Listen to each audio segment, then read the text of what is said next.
Hello, here is a quick demonstration of how to use the audio feature on a library ebook. So I'm here at the library website on the page for Kindred, and I'm going to click EBSCOhost eBooks. This will open up the ebook record, and from here I can click Access Options and select EPUB Full Text.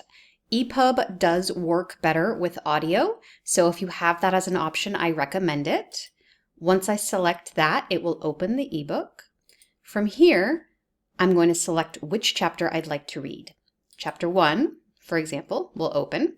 As soon as that opens, I can then select the audio icon, which is in the upper right-hand corner of the page.